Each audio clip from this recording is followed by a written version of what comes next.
Hi everyone, welcome to Code Kamkaj YouTube channel. I hope everybody are doing good. Last వీడియోలో మనం GitHub actions components గురించి discuss చేసాం. ఈ వీడియోలో ఆ కాంపోనెంట్స్ని మనం గిటబ్ డాట్ యామెల్ ఫైల్లో అంటే పైప్లైన్ యాజ్ అ కోడ్ అనే ఒక కాన్సెప్ట్లో ఎలా ఇంటిగ్రేట్ చేస్తాం అండ్ ఈచ్ కాంపోనెంట్ యొక్క యూస్ కేస్ని ఎలా వాడాలి ఈ గిటబ్ డాట్ యామెల్ ఫైల్లో. సో దాని గురించి కంప్లీట్గా డిస్కస్ చేద్దాం and stay tune till this video. And మీకు గనుక నా ఎక్స్ప్లెనేషన్ నచ్చినట్లయితే I request you to like share comment to code కామ్కాజ్ యూట్యూబ్ ఛానల్. సో ఫస్ట్ వచ్చేసి మనకి వర్క్ ఫ్లో ఉంది. సో వర్క్ ఫ్లో వచ్చేసి మనం ఇక్కడ యూస్ చేస్తాం వర్క్ ఫ్లో యొక్క నేమ్.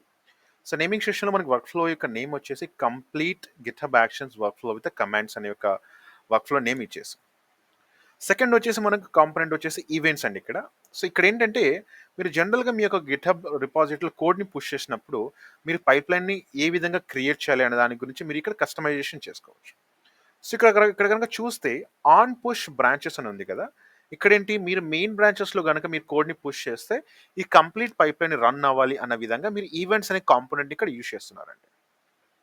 సో ఒకవేళ పుల్ రిక్వెస్ట్ కానీ రైజ్ అయ్యి ఆ బ్రాంచ్ మెయిన్ బ్రాంచ్లో కానీ మెర్చ్ అయితే మీరు పైప్లైన్ రన్ చేయాలి అన్న విధంగా మీరు ఇక్కడ పైప్లైన్ ఈ యొక్క ఈవెంట్స్ యూస్ చేస్తున్నారు.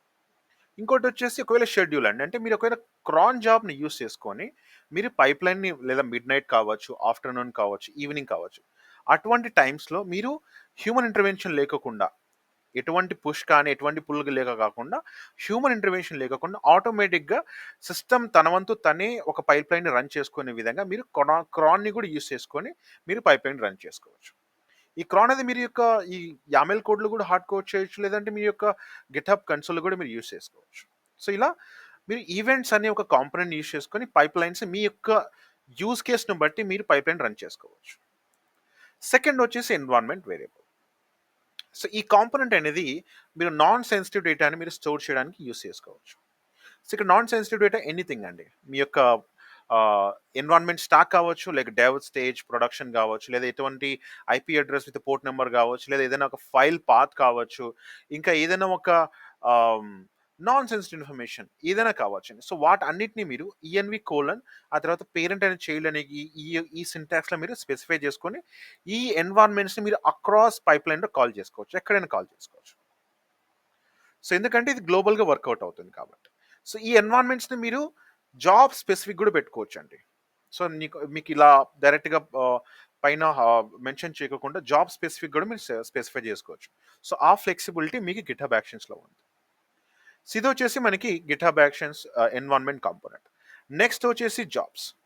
సో జాబ్స్ అంటే ఏంటి, రెగ్యులర్గా మనం పైప్ లైన్లో చూసే స్టేజెస్ ఏవైతే ఉంటాయో అంటే ఏంటి మనకి డెవ్, టెస్ట్, డిప్లాయ్. సో ఈ మూడింటిని మనం 3 జాబ్స్ అని కాల్ చేసుకోవచ్చు. సో డిఫరెంట్ సిఎస్ఈడి టెర్మినాలజీ టూల్స్లో డిఫరెంట్గా వాడతాం. సో మామూలుగా మనం చూసుకుంటే గిట్ ల్యాబ్లో మనం ఏమంటాం, దీన్ని డెవ్ని ఒక స్టేజ్ అంటాం, టెస్ట్ని ఒక స్టేజ్ అంటాం, డిప్లాయ్ని ఒక స్టేజ్ అంటాం. సో అలాగే గిట్హబ్ యాక్షన్స్లో కూడా స్టేజ్ని ఇక్కడ జాబ్స్ అని కాల్ చేస్తాం. సో జాబ్స్ వచ్చేసి మనకి ఏమంటున్నాం, బిల్డ్ అంటున్నాం, బిల్డ్ అండ్ డిప్లాయ్. సో లేదా మనం బిల్డ్ ఒకటే పెట్టుకోవచ్చు, ఇక్కడ వచ్చేసి మనం జస్ట్ బిల్డ్ అని యాడ్ చేసుకోవచ్చు. సో ఇలాగా మీరు బిల్డ్ వచ్చేసి మన జాబ్ యొక్క నేమ్ అని ఇక్కడ చూసుకుంటే ఈ జాబ్ అనేది ఏ రన్నర్ మీద, అంటే ఇక్కడ మనం రన్నర్ కాంపోనెంట్ వాడుతున్నాం. సో రన్స్ ఆన్ వచ్చేసి ఇదొక్క మనం కీని ఇక్కడ వాడుతున్నాం. ఇక్కడ చూసుకుంటే ఉబంటు అనేది మన యొక్క రన్నర్ యొక్క నేమ్ అండి. సో దానికి రన్నర్ యొక్క ట్యాగ్ అంటారు కొంతమంది. సో డిఫరెంట్ నేమ్స్లో కాల్ చేస్తారు. మీరు ఏదైతే రన్నర్లో మీరు రన్ చేయాలనుకుంటున్నారో కంప్లీట్ జాబ్ని, దాన్ని మనం రన్స్ ఆన్ అనే కాంపోనెంట్ని యూస్ చేసుకొని మన రన్నర్ యొక్క ఎన్విరాన్మెంట్ స్పెసిఫై చేస్తున్నాం. It can be Ubuntu, it can be Windows machine, it can be Mac OS, ఏదైనా కావచ్చు. ఓకే. సో కింద చెక్ చేసుకుంటే మనం jobs is a combination of steps అన్నాం. సో జాబ్ అనే కాంపోనెంట్ అనేది మనం కాంబినేషన్ ఆఫ్ స్టెప్స్ అన్నాం. సో ఇక్కడ చూసుకుంటే స్టెప్స్ అనే కాంపోనెంట్ ఇక్కడ యూస్ చేసుకోండి. ఫస్ట్ స్టెప్ ఏంటి మనకి ఇక్కడ, checking out the repository. And మన స్టెప్స్ అండ్ ఒక్కొక్క స్టెప్స్ని ఏమని కాల్ చేసినాం, కాంబినేషన్ ఆఫ్ టాస్క్ అన్నాం. So it can B instead of మనం మల్టిపుల్ టాస్క్ రన్ చేసుకోవచ్చు. సో ఇలాగా మీరు ఒక స్టెప్స్ వచ్చేసి మనకి చెకింగ్ అవుట్ ద కోడ్, అందులో టాస్క్ వచ్చేసి మనకి checking out the latest code. So ఇలా మనం టాస్క్ అంటే ఏంటి, ఒక కమాండ్ రన్ చేయడం కావచ్చు, లేదా ఒక ఫైల్ని కాల్ చేయడం కావచ్చు. ఇలా మనం మల్టిపుల్ సిచ్యువేషన్స్లో మనం దాన్ని యూస్ చేసుకోవచ్చు. సో ఇలా ఇక్కడ మీరు చూసుకుంటే మనం మన రన్స్ అనే ఒక కమాండ్ యూజ్ చేసి ఎకోయింగ్ చెకింగ్ అవుట్ ద కోడ్ మనకు షెల్ స్క్రిప్ట్ని రన్ చేస్తున్నాం. తర్వాత గిట్ క్లోన్ అనే కమాండ్ యూజ్ చేసుకొని ఆ రెస్పెక్టెడ్ రిపాజిటరీని క్లోన్ చేసుకుంటున్నాం. అలాగే సిడి రిపాజిటరీకి మనం చేంజ్ డైరెక్ట్ చేసుకుంటాం. సో ఇలాగా ఒక స్టెప్లో మీరు టాస్క్ని రన్ చేసుకోగలరు. ఇది వచ్చేసి వన్ స్టెప్. సెకండ్ స్టెప్ ఏంటి? Setting up the node JS environment. So ఇక్కడ వచ్చేసి నేను బేసిక్గా ఒక నోడ్ జేఎస్ అనే ఒక స్టాక్ని తీసుకుంటున్నాను. అందుకోసం వచ్చేసి నేను ఇక్కడ నోడ్ జేఎస్ వచ్చేసి నేను ఇక్కడ సెకండ్ స్టెప్ ఎన్వైరన్మెంట్ సెటప్ తీసుకున్నాను. ఇక్కడ వచ్చి నా టాస్క్ వచ్చేసి preparing node JS run time. So run time నేను ప్రిపేర్ చేస్తున్నాను. ఇలాగ నేను కమాండ్స్ని పాస్ చేసుకుంటూ నా యొక్క టాస్క్ని నేను రన్ చేసుకోగలను. ఇలా మల్టిపుల్ టాస్క్ని రన్ చేసుకోగలను. ఇక్కడ చూసుకుంటే ఇది వచ్చేసి మనకి స్టెప్ 1, స్టెప్ 2. స్టెప్ 3లో చూసుకుంటే మనం క్యాషీ నోడ్ మాడ్యూల్స్. ఇక్కడికి వచ్చేసి మనం చేసుకుంటున్నాం క్యాషీ అనే మోడల్ని యూజ్ చేసుకొని స్టెప్ 3లో మన ఎంటైర్ ఏదైతే డిపెండెన్సీస్ ఉన్నాయో వాటి మొత్తాన్ని మనం క్యాష్ చేసుకుంటాం. ఇది రన్నర్ మీద క్యాష్ చేసుకోవచ్చు అండి.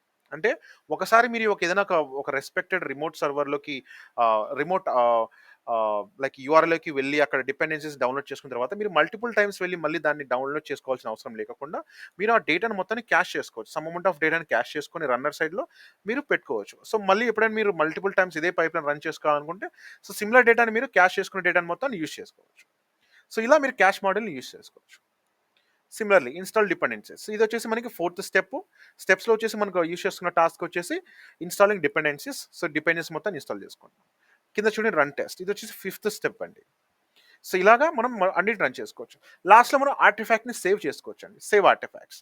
సో ఇలా మనం ఒక టాస్క్ని మనం స్క్రిప్ట్లో రన్ చేసుకొని ఆ రెస్పెక్టెడ్ ఏదైతే మనకి జనరేట్ అయిన ఆర్టిఫాక్ట్ ఉందో it can be test results కావచ్చు, it can be deployment output dot TXT file కావచ్చు, ఏదైనా ఫైల్ కావచ్చు. It can be SonarQube report కావచ్చు, it can be SAST tool report కావచ్చు, it can be DAST tool report. ఏదైనా ఒక రిపోర్ట్ని మనం సేవ్ చేసుకొని మనం కన్వీనియంట్గా మనం దాన్ని ఏదైనా సర్వర్లో పెట్టుకోవచ్చు, లేదా మనం దాన్ని వేరే ఒక లైక్ ఎనీ ఆర్టిఫాక్టరీలో కావచ్చు, లేదంటే ఒక రిమోట్ సర్వర్లో కానీ దాన్ని పేస్ట్ చేసుకోవచ్చు.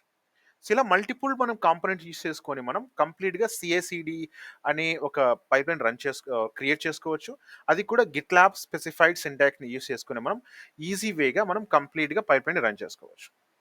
So last but the list మనం సీక్రెట్స్ని వచ్చేసి మనం ఎక్స్టర్నల్గా మనం డైరెక్ట్గా ఇక్కడ హార్డ్ కోడ్ చేయకుండా గిట్ హబ్ అనే ఒక వెబ్ కన్సోల్లో మనం దాన్ని ఇంటిగ్రేట్ చేసుకొని ఆ సీక్రెట్స్ని మనం రన్ టైంలో ఇంజెక్ట్ చేసుకోవచ్చు అండి. సో ఏదైతే మనం స్టెప్స్ ఉన్నాయి ఈ స్టెప్స్లో మనం ఇంజెక్ట్ చేసుకోవచ్చు. సో అది వచ్చేసి మన లాస్ట్ కంపోనెంట్స్ అండి. ఓకే. సో ఐ హోప్ మీకు ఈ అండర్స్టాండ్ అయింది అనుకుంటున్నాను. కంప్లీట్గా యామెల్ సింటాక్స్ బేసిక్ అండి. ఇది చాలా వెరీ బేసిక్. సో మనం ఇంకా దీని గురించి ఇంకా డీటెయిల్గా డిస్కస్ చేద్దాం ఎప్పుడైతే మనం పైప్లైన్ని క్రియేట్ చేస్తున్నామో కంప్లీట్గా హ్యాండ్స్ ఆన్గా. అప్పుడు మనం 1 by 1 కాంపోనెంట్ని మనం ఇంటిగ్రేట్ చేసుకుంటూ మనం డిస్కస్ చేద్దాం. ఓకే. సో ఐ హోప్ మీకు ఈ సెషన్ మీకు అర్థమైంది అనుకుంటున్నాను. So if you haven't understand I request you to drop your comments in comment session. నా ఎక్స్ప్లెనేషన్ కనుక మీకు నచ్చినట్లయితే I request you to like, share, subscribe to code కామ్కాజ్ YouTube channel. And thanks for watching. Stay tune. Bye by.